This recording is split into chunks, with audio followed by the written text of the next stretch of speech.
अगर आपकी कुंडली में चंद्रमा किसी पाप ग्रह के सानिध्य में है या 3 घर आगे कोई अशुभ ग्रह है या 3 घर पीछे है तो आप सावधान हो जाइए। जय माता दी, जय श्री कृष्णा, जय श्री श्याम। आज हम बात करने वाले हैं कर्क लग्न की। जो कुंडली हमारे पास आई है वह कुंडली आपके किसी भी परिवार के सदस्य की हो सकती है या आपके किसी भी रिश्तेदार की हो सकती है। इस कुंडली में विशेष करके देखा जाए कर्क लग्न की कुंडली है और धन स्थान पर बुध, सूर्य और शुक्र विद्यमान है। अब अगर हम विशेष रूप से देखें कि जो भी कुंडली आप लोग भेजते हैं उस कुंडली में विशेष करके जो भी फलादेश आता है वह हम आप तक लेकर के आते हैं। जैसे कई बार ऐसा देखा जाता है कि कुंडली में कुछ ग्रह ऐसे होते हैं जो हमारे मार्ग को परिवर्तित कर देते हैं। अब यह कुंडली, अगर आपकी कुंडली में कर्क लग्न है तो लग्न का मालिक कौन हो जाएगा? चंद्रमा हो जाएगा। चंद्रमा अगर किसी पापक ग्रह के साथ बैठता है तो उस व्यक्ति को भविष्य में विशेष चुनौतियों का सामना करना पड़ सकता है। या चंद्रमा किस डिग्री पर है? अगर चंद्रमा लो डिग्री पर जाता है तो व्यक्ति बहुत प्रयास करने के बाद भी सफलता को प्राप्त नहीं हो पाता है और मेहनत पे मेहनत करता चला जाता है पर धन का अभाव बना रहता है। वहीं अगर चंद्रमा पावर में रहता है तो पावर में आने पर चंद्रमा के व्यक्ति थोड़ा सा भी कुछ कार्य करता है उसको सफलता प्राप्त हो जाती है।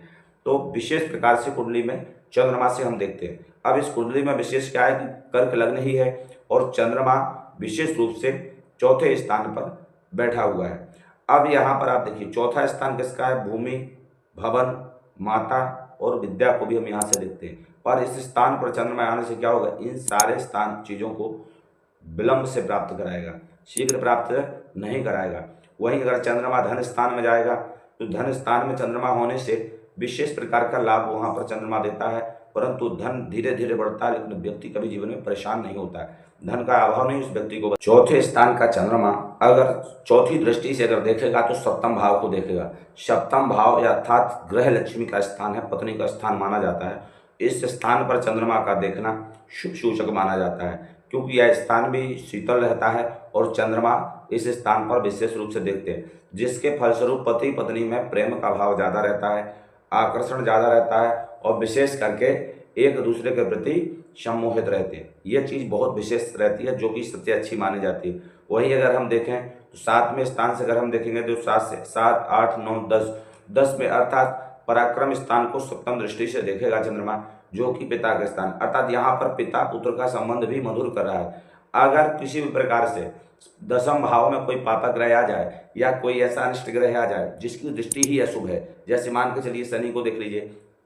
अब अगर शनि 10वें स्थान पर है तो 10वें स्थान से सप्तम दृष्टि जो है विशेष रूप से चौथे स्थान पर जाएगी। चौथे स्थान पर सप्तम दृष्टि आने से क्या होगा?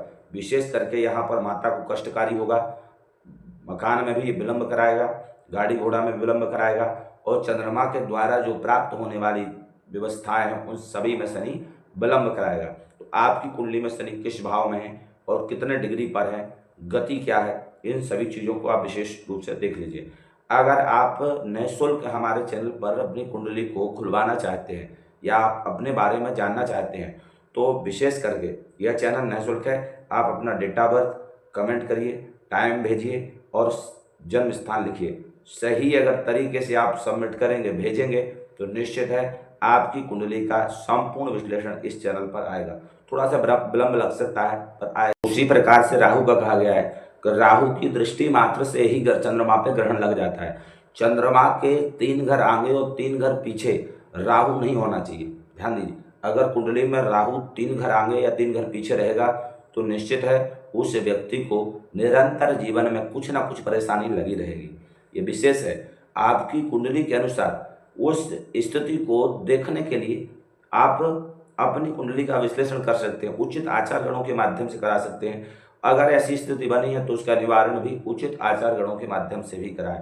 जैसे अभी एक लोगों ने कमेंट किया था, अगर हम अपनी कुंडली का विश्लेषण जानना चाहें या अपनी कुंडली का निवारण करना चाहें तो कितना खर्चा आएगा, कैसे क्या होगा। तो हम हर बार वीडियो में कहते हो, आज फिर हम कह रहे हैं ये चैनल निःशुल्क है।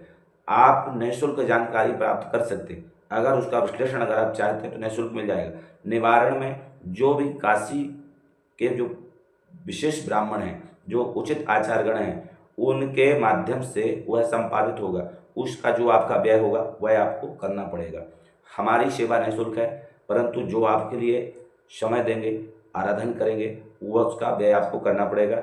वह आपके लिए अपने हिसाब से आप निर्धारित कर सकते हैं। अगर हमारे अनुसार अगर आप कराना चाहते हैं, हमारे सानिध्य में कराना चाहते हैं, तो आप कमेंट करके जानकारी ले सकते हैं। और यह पूजा सिर्फ बनारस में सीमित नहीं है, आप अपने किसी भी क्षेत्र में बनारस से ब्राह्मण बुलाकर करा सकते हैं। परंतु हम बार बार कहते हैं कुछ भी कराना लेकिन उचित ब्राह्मण और पठित लोगों से कराइए ताकि उसका लाभ आपको प्राप्त हो सके। उसी प्रकार हम चंद्रमा को विशेष रूप से अगर देखेंगे तो कहा जाता है कि 6, 8, 12 छठवां स्थान यानी रोग स्थान, 8वां स्थान यानी मृत्यु स्थान और 12वां स्थान यानी खर्च स्थान, इन 3 स्थानों पर चंद्रमा विशेष रूप से अगर हैं तो वह आपके लिए कष्टकारी रहेंगे। इसलिए विशेष प्रयास करें कि अगर ऐसी स्थिति कुंडली बनी हुई है तो उसका निवारण निश्चित करें, उससे आपको लाभ होगा। और कई बार ऐसा भी देखा जाता है कि व्यक्ति की कुंडली में पूर्ण रूप से ग्रह मजबूत होने के बाद वह व्यक्ति परेशान होता है। उन सब व्यक्तियों के लिए विशेष रूप से है कि कहीं ना कहीं आपके घर में या फिर कहा जाए तंत्रोक्त कोई क्रिया के द्वारा भी यह स्थिति बन जाती है। उन सभी चीज़ों को कुंडली से निकाल सकते हैं। जिस प्रकार निकालना है, क्या करना है, वह सब जानकारी हम इसी चैनल पर आपको देते रहेंगे। तो अगर चैनल पर आप पहली बार आए हैं तो चैनल को सब्सक्राइब कर लीजिए। यह चैनल पूर्ण रूप से निःशुल्क है, आपको विशेष रूप से लाभ देगा। जिस प्रकार से हमने दीपावली पर धन वर्षा लक्ष्मी की पूजा की, अर्थात किस प्रकार से धन का आगमन हो और स्थिर धन प्राप्त हो, भगवती की ऐसी कृपा हो तो धन लक्ष्मी वर्षा जो होती है, धन वर्षा लक्ष्मी, उसका पूजन किया, उसका फल आपको प्राप्त हो। उसी तरह हम विशेष जानकारी निःशुल्क आप तक पहुंचाते रहते हैं। तो आप जरूर इस चैनल को सब्सक्राइब कर लें, यह चैनल पूर्ण रूप से निःशुल्क है। अगर आपकी कुंडली में चंद्रमा किसी पाप ग्रह के सानिध्य में है या 3 घर आगे कोई अशुभ ग्रह है या 3 घर पीछे है तो आप सावधान हो जाइए। और अपनी कुंडली में कहाँ पर चंद्रमा है कमेंट करके जरूर बताइए, आपको उचित जानकारी इसी चैनल पर प्राप्त हो जाएगी। जय माता दी, जय श्री कृष्णा, जय श्री श्याम।